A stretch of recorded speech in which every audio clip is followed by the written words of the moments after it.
There's no shortage of good storylines for Dallas with the return of Dak from injury, year 2 of Mike McCarthy, Zeke trying to redeem himself after a disappointing season, and of course, Jerry Jones. And we know this team always has Super Bowl or bust expectations. So Shannon, will this be must-see TV? What do you mean Dak returning from injury? He injured again. So when did he return from injury? Yeah, he returned and guess what? He went right back in the house and got injured again. So what's going to be the storyline? He's talking about, oh yeah, I can't wait to get out. He don't know when he's going to come back and throw. Is he throwing again, Skip, anytime soon? Oh, he's soft tossing. He's throwing rubber balls. He's throwing ping pong balls. Last I checked, they don't play with any of those on the football field. Okay. So that would have been a very compelling storyline had Dak not currently been injured. Okay, maybe they're going to talk about Zeke. Zeke looks like he's in phenomenal shape. Zeke looked like he's at a body weight less than what he actually came into the NFL. So that's promising. I'm interested to see what he did as far as training, as far as nutritional-wise, to get back into shape, get back to where the level that he believes he can perform at. That is correct. But here's the thing. I believe Dan Quinn, they're going to talk about Dan, well, what are you going to do? Because this is the second worst Cowboys defense since the inception in 1960. If that was the inaugural season, you know that, I know that. Gave up the most points. I think that's the most points in Cowboys history. Second most yards in Cowboys history. Okay. Michael Parsons, I'm interested to see what he can bring to the table. I think this kid is phenomenal. He flashes. When you cut the tape on, he played. He at the combine, he ran like he played. You look like, okay, this kid legit. Maybe they do Trayvon Diggs. I like to hear what he has to say. But Skip, you already know the storyline gonna be what? Jerry gonna get up there and sing them cowboy songs, them old country westerns. You know how them country songs go, Jerry. Yeah, there's no telling. You don't have no idea the check that I write for a Super Bowl. I know there's a lot of manure, so that means there's a horse around here somewhere for me. You know what Jerry gonna say, Skip? It's gonna be all about Jerry. And at what point in time that you didn't win the playoff, you didn't win your division last year, you didn't win it the year before. So what you gonna say? What you do, and you is you because you got the microphone, you got the bully pulpit. You always overpromise and underdeliver for them sorry Cowboys. And I had it up to here.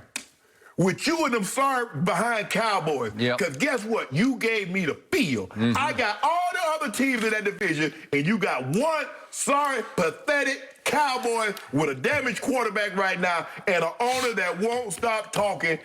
And so that's it. That is one bet I've already won. No, you ain't why you won it. You ain't even, it's over. Skip, your quarterback ain't even played.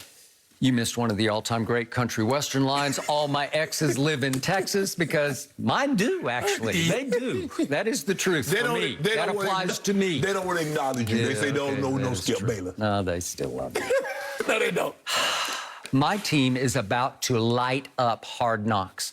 My team, the Dallas Cowboys, America's team, is about to give you the greatest Hard Knocks performance ever, because my team was made for this spotlight. You know it, and I know it.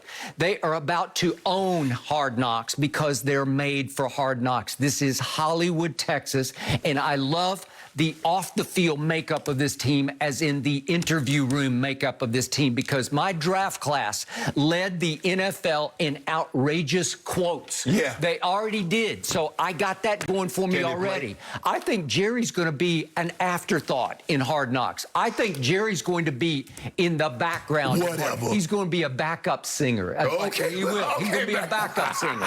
Just watch what happens. Okay. Because look what your man Micah Parsons, I'm giving you credit for this, because you said he's the best defensive player in the draft. Obviously, I wanted them to go a little different direction with a certain cornerback who wound up with your Denver Broncos, and I stand by that. Good too. But let me tell you, Micah Parsons the other night in the Hall of Fame game, I know it was just the first of 4, and he played 2 series, and he lit it up. Every time I looked up, number 11 was in the middle of another play. There was an early fumble, and he just happened to be at the right place at the right time and fell on it. And then there's a downfield tackle, then there's a sweep tackle, and I'm looking up, and he is wreaking havoc in 2 series. When you flash like that in your first ever NFL preseason game, I'm good. I see you coming. I see what you can do, because he's one of those all over the field. see ball, go hit ball, get your hands on ball, disrupt. Yes. Okay, so Micah Parsons is a big, bad talker, in a good way. Yes. And watch, he will light up the Hard Knocks microphones. Then I got my man, my second-round pick, Kelvin Joseph, who did start the other night at cornerback, and he has a lengthy rap career already. I wasn't aware of it, but he has a lengthy rap career as Boss Man Fat. Okay. You don't think he's going to do a little rapping on Hard Knocks? You don't think he might take over Hard Knocks as the breakout star of Hard Knocks? I want to know how the Cowboys keep finding all the rappers. Remember y'all had Cole Beasley? We did. And now y'all got Boss Man Fat? Yep. We had Cole Beasley. we had Eminem, right? How about Nashawn Wright out of Oregon State? He's a third-round pick, number 99. Oh, the one that's better than Richard Sherman? Yeah, he says, here's the quote. I'm going to read this. Is the quote right after the draft from Nashawn Wright. I kind of look at myself as kind of like a more athletic and agile Richard Sherman. Yeah, that scheme just fits perfect for me. Because it's the Dan Quinn, Richard Sherman Seattle scheme, okay? That came out of the mouth of Nashawn Wright. I love it, and you're going to get more of it on Hard Knocks. Now let's go to the veterans. A second-year man I raved about on draft night 2 years ago is CeeDee Lamb. He is emerging as the #1 receiver. Obviously, Amari is hurt again. He's always hurt with something, and he's out of sight, out of mind. But did you see the story this morning? They are now switching CeeDee out of the slot and splitting him out wide and bringing Gallup into the slot. Why is that? Because, see, they got to get him out wide where he can be what he is, a wide receiver. Yeah, let them #1 corners put hands on him. Okay, well, we'll see about that because they're going to have to cover him with more open space than in the slot where you can bracket people, right?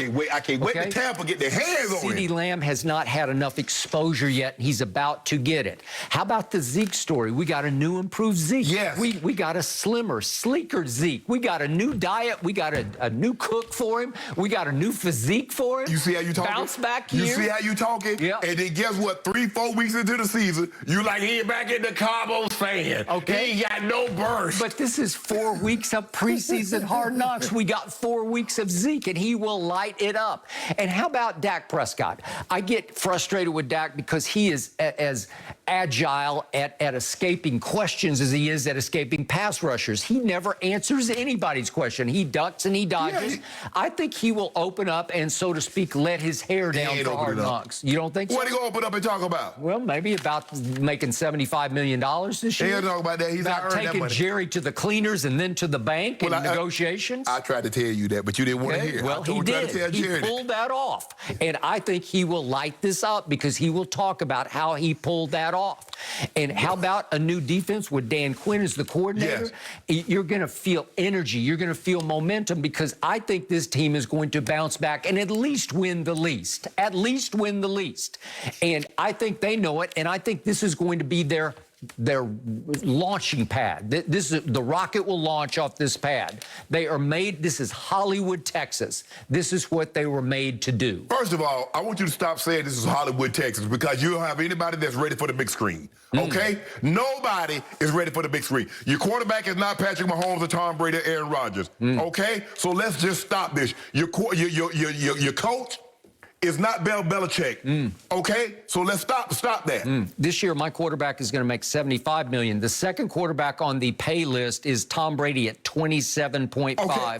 My quarterback is going to make almost $50 million more this year than the second quarterback on the list. Okay. Yep. That don't mean he's a better quarterback. So you saying he's a better quarterback because he's making more than Tom? No, but that qualifies him as box office. Yep. So that qualifies him as box office. Yep. I got to tell you, my first Cowboy team I covered was 1979, the team that went on to lose to Pittsburgh in the Super Bowl. Yes, remember that? 35-31, Super Bowl 13.